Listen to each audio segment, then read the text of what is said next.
Run Drive, Mechanicsburg, that's in Upper Allen Township.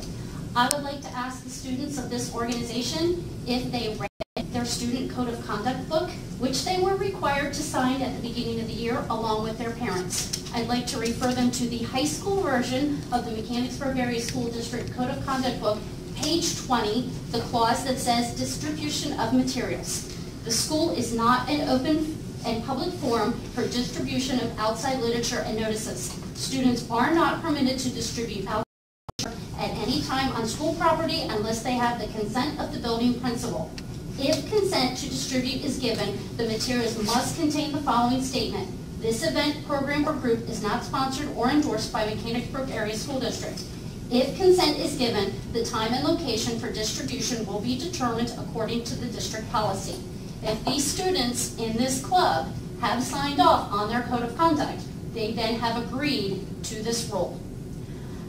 There are district administration in this building that are aware that I do not agree to certain policies in the code of conduct, and yearly I write out what code of conduct I do not agree to. My husband and I both sign it, and we walk into the building yearly and hand the administration our objection letter.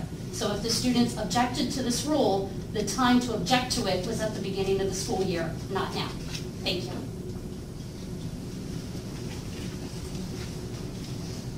Good evening. My name is Curtis Shuby. I am a resident here in Mechanicsburg, 17 Oakwood Avenue. And I'm also an attorney with Independence Law Center who is helping out the Citizens in Action Club.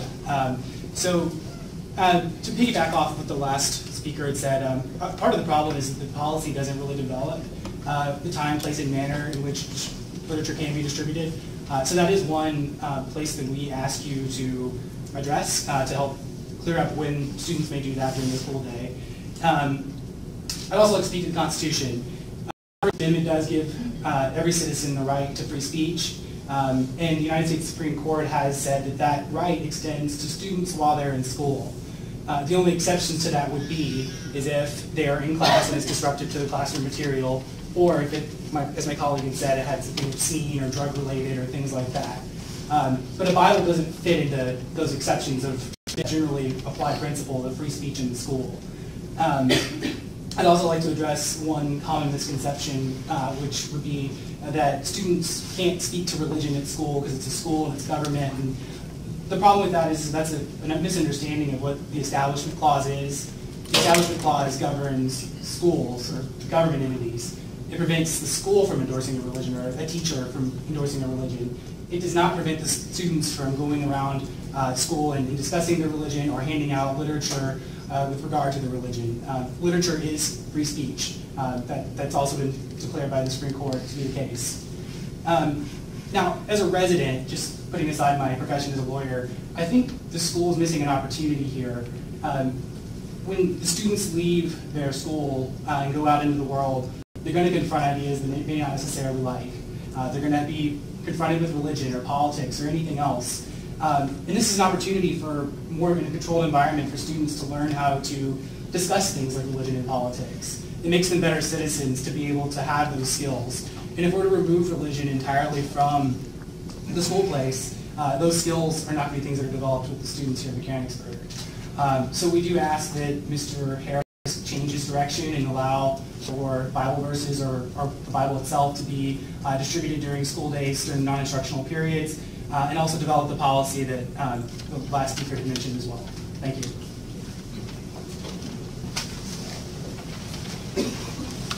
Good evening. My name is Michael Deere. I'm part of the team with Independence Law Center that's representing the students. I live in Lower Paxton Township. If you need my full address, I can provide it. 5840 Simsbury Drive in Harrisburg. I'm here simply to read a statement from one of the student leaders of the Christians in Action Bible Club. So I will read from that statement. Dear School Board, I am another one of the Christians in Action Club leaders. I'm requesting confidentiality due to personal reasons. However, I would like to know some of the things that have brought CIA to the school board. Our club was recently denied authorization to give New Testament Bibles out to classmates during lunch. Here are the background facts that surround this issue. 1, we were not going to go around during lunch and offer the Bibles out. we were going to sit at one of the tables and wait until approached by fellow classmates and then offer a Bible to anyone who wanted one during a week in November that was going to be our Thankfulness Week. 2, this offering of Bibles was going to occur as a club activity. The Bibles were bought with our own money and they were to be offered out by club members. 3, Mr. Harris, in response to our request to offer Bibles, wrote, quote, "Please inform him that he is not permitted to hand out Bibles during the school day.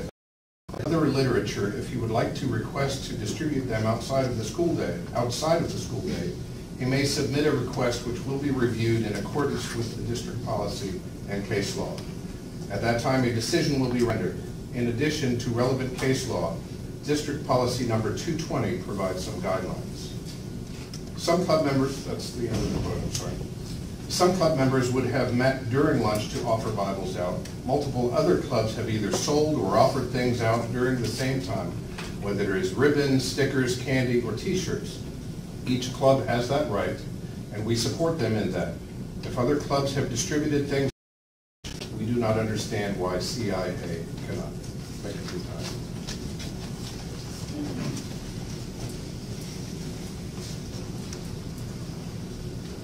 Good evening. My name is Joe Conrad. I'm a resident of Mechanicsburg, and I live on 20 Woodland Drive, Mechanicsburg.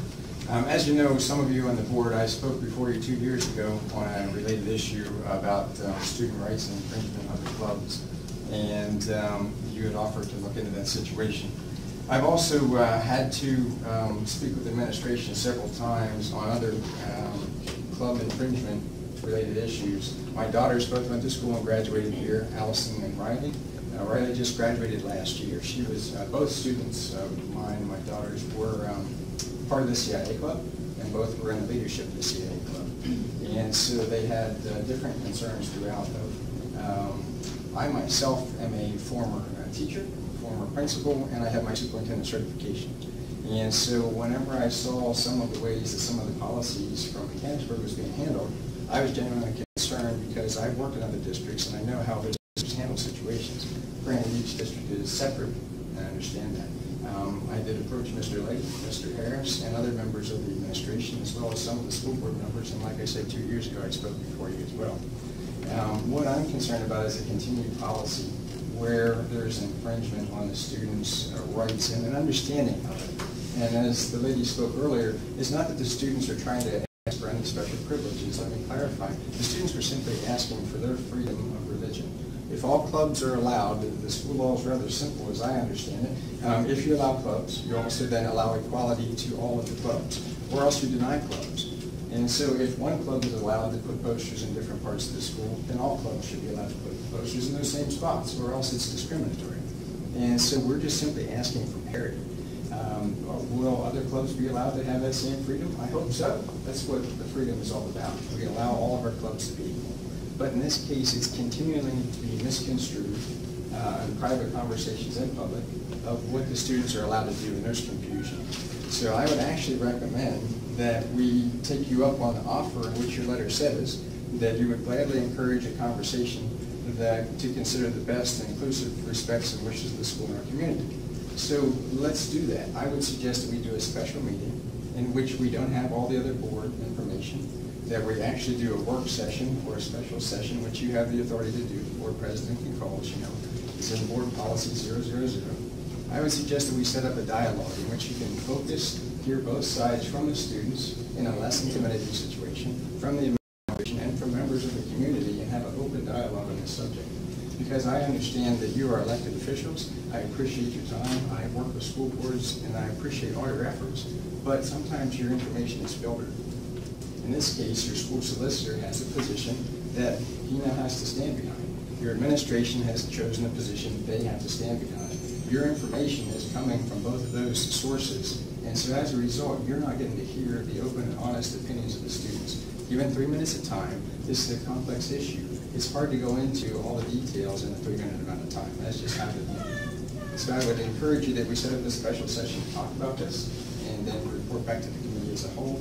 I leave it up to you how you choose to do that, but 3 board members are allowed to request that based on the policy. I ask that we do that for the community to get looked at in a more detailed situation. Thank you.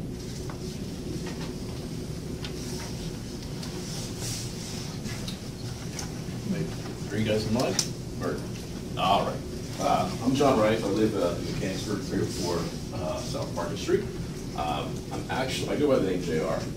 I'm independent clergy, so I look like this because I travel the world. I go to heavy metal festivals, and I share the love of Jesus with all kinds of people all over the place. It's my passion. And I'm also a parent of some awesome kids in the school district. And the reason I just wanted to share with you guys here is just some thoughts. I have notes. I'll look at those as I need to, but I want to point out one thing very importantly. So the Bible itself is a collection of historic literature, first and foremost.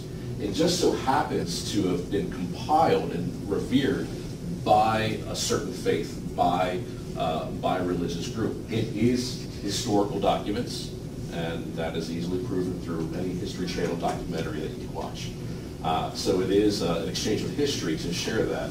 And if a student is sitting in the cafeteria and hands somebody pornography or drugs, those things are forbidden. But they could hand somebody a notebook or a pencil or anything of that nature. By putting any holy book, the Quran, the Bible, or anything in the same category as pornography and drugs is to basically be violating the Constitution in the clear sense. And I know there's a famous quote from Thomas Jefferson about the wall of separation that was used in a court case, but if I could share just a few other cases here that are very relevant to what we're looking at. I'll keep this under 3 minutes, I promise, or I'll stop. So first, this is Zorak versus Clausen. In 1952, the U.S. Supreme Court said, "We are a religious people whose institutions presuppose a supreme being." Now, we know that the Founding Fathers often used the word religious synonymously with Christianity. They weren't always referring to it in Judaism or Islam. So that's a given. And just another thing, 1984 in Lynch versus Donnelly, this is a quote, "The Constitution does not require complete separation of church and state. It affirmatively mandates accommodation, not mere tolerance, of all religions and forbids hostility toward any." And backtracking to 1787, Congress declared in the Northwest Ordinance of 1787 that religion, morality, and knowledge being necessary to good government and the happiness of mankind, schools, and the means of education shall forever be encouraged. So I do believe that what these students are trying to do does belong in our public school. So, thank you.